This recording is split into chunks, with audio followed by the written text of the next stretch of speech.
There is a moment in Squid Game that almost nobody talks about. The players are inside the arena, killing each other, desperately, efficiently, because the game has convinced them that the person standing next to them, the person with the same debt, the same desperation, the same empty bank account, is the obstacle between them and survival. Meanwhile, the people who designed the game are sitting in a glass room above them, eating, watching, completely unbothered. The players never look up. I have been watching the internet argue about generations for 15 years.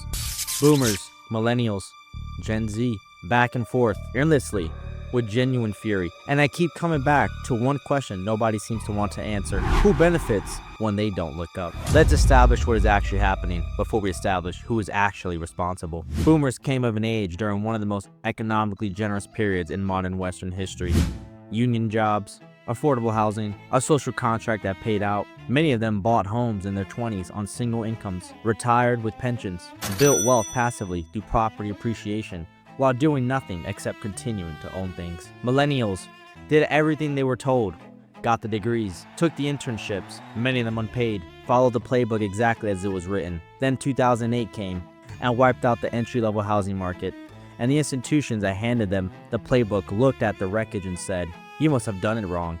Gen Z inherited the aftermath. Record student debt, a rental market that consumes the majority of their income, a climate that is visibly deteriorating, job listings requiring 5 years of experience for entry-level positions. They were told they are entitled for expecting the opportunities their citizenship was supposed to guarantee them. And here's the thing about that word, entitled.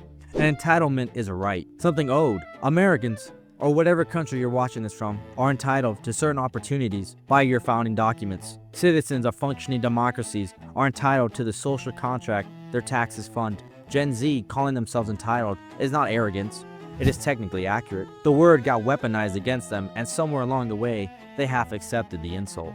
That is a linguistic trick worth noticing. And notice who was missing from the argument entirely. Generation X, born roughly between 1965 to 1980. The bridge generation, or what I like to call the pseudo-boomers. The ones who watched the transition from economic stability to economic precarity happening in real time. Who got none of the boomer windfall and none of the millennial attention. And who gets dropped from almost every generational narrative entirely. I want you to ask yourself this. Why does the story need a clean binary? Why boomers versus youth? Why not the full generational picture? Clean binaries are easier to maintain, and someone is maintaining this one. We will come back to who. This is not a new trick. It's one of the oldest ones recorded. The Roman Empire ran on bread and circuses. Keep the population fed enough, entertained enough, and they will not examine who controls the grain supply. The gladiators in the arena are not a luxury. They are a management strategy. The crowd cheering at two men trying to kill each other is a crowd not looking at the Senate. The generation war is a circus, a particularly effective one because it uses genuine grievances as raw material. The resentment is real, the target is wrong. In the Hunger Games, the capital does not simply oppress the districts. It engineers conflicts between them, keeps them isolated, feeds them different narratives about each other, prevents them from comparing their shared condition. When Katniss and Peeta begin to suggest the real enemy is not the other tributes, the capital treats this as an existential threat, because it is. As long as a 26-year-old who cannot afford rent is arguing with a 64-year-old who voted for the wrong party, neither of them are asking who owns the buildings, who lobbied against rent control, and who wrote the checks for both candidates on the ballot. Then there is Attack on Titan, a series that spends 100 episodes building toward a single revelation. The people inside the walls and the people outside the walls have been fed a story about each other that is almost entirely fabricated. The hatred between them is real. The justification for it was constructed by a third party who needed them occupied. When the characters understand this, they do not feel liberated, they feel used. There's a specific quality to that feeling, and we will come back to that. Here is where I wanted to change the angle on this. The generation war argument usually gets filed under media criticism. The algorithm rewards outrage. Enragement metrics incentivize conflict. News corporations profit from division. All true. All also a way of making the problem feel like an impersonal systemic force rather than a deliberate choice made by specific people. So let's talk about the specific people. The Epstein files. Jeffrey Epstein ran a trafficking network that implied some of the most powerful people on earth: politicians, financiers, heads of state, royalty. The files exist, the flight logs exist, the island existed. The list of the names is largely known, and the people on that list are still powerful, still wealthy, and still operating. That is not a conspiracy theory. That is documented.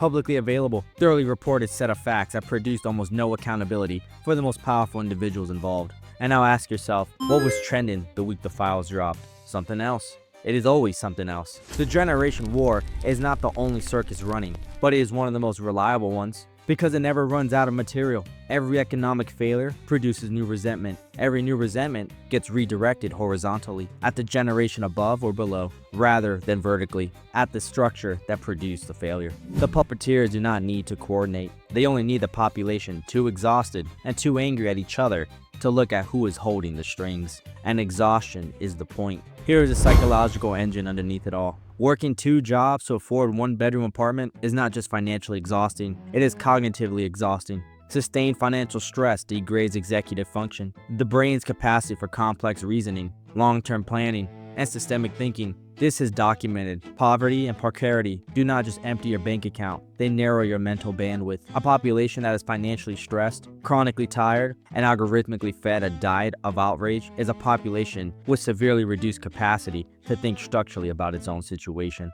That is not an accident. Scapegoating is what the brain does when the actual source of a problem is too large or too dangerous to confront. It finds something adjacent, identifiable, and confrontable instead. The generation war is a perfect scapegoat, large enough to absorb enormous rage, visible enough to feel like a real target, and they cannot defend themselves without sounding defensive, which confirms whatever was said about them. But here is the sharper observation. The playbook that the millennial and Gen Zs were handed: study hard, get the degree, work your way up, follow the rules, and trust the institutions, was not a neutral set of instructions.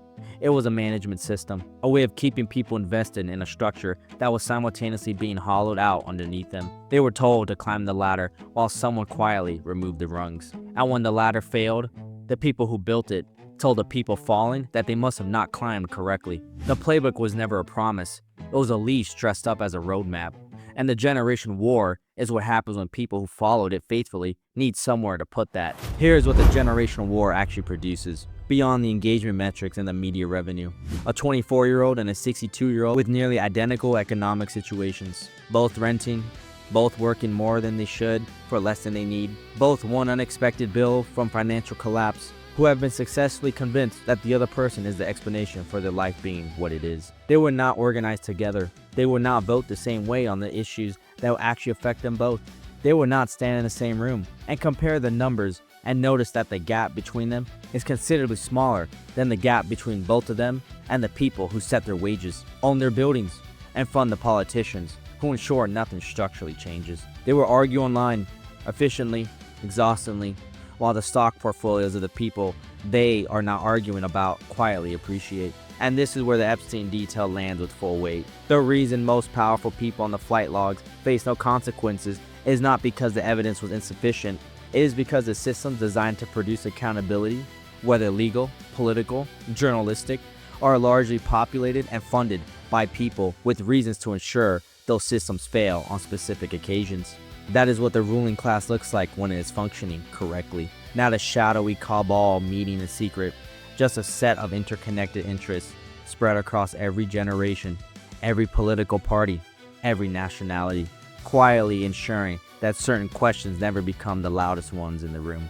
The generation war is one of the tools that keeps those questions quiet, keeps the working class of every age fighting over who had it easier, keeps them too tired and too angry at each other to look at the shared condition underneath the argument. Return to the Squid Game one final time. There was a late reveal that the front man, the enforcer, the face of the game's brutality, is a former player, someone who survived the arena and then chose to maintain the system that nearly destroyed him. Not because he was forced to, because the system offered him a position above the game instead of inside it. That is the offer the ruling class has always made to anyone useful enough to maintain it. A position slightly above the people you came from. Enough comfort to make the alternative feel unreasonable. Enough distance from the arena to forget what it felt like to be in it. I'm not exempt from this analysis.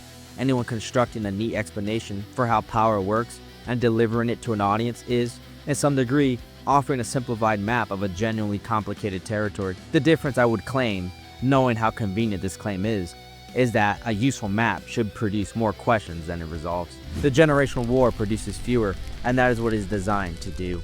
The players in Squid Game were not stupid, they were desperate. The generation war is not about generations, It never was. It's about who you look at when you're exhausted and angry, and who built the exhaustion, and who benefits when you never look up. One question before you go, not about boomers or Gen Z. Think about the last time you were genuinely angry about your economic situation, housing, wages, debt, opportunity. Whatever it is for you, who do you aim that at? Who do you blame? And is that person actually in a position to change it? Or are they just easier to reach than the one who is? Leave a comment below. I'll be reading with my usual warmth.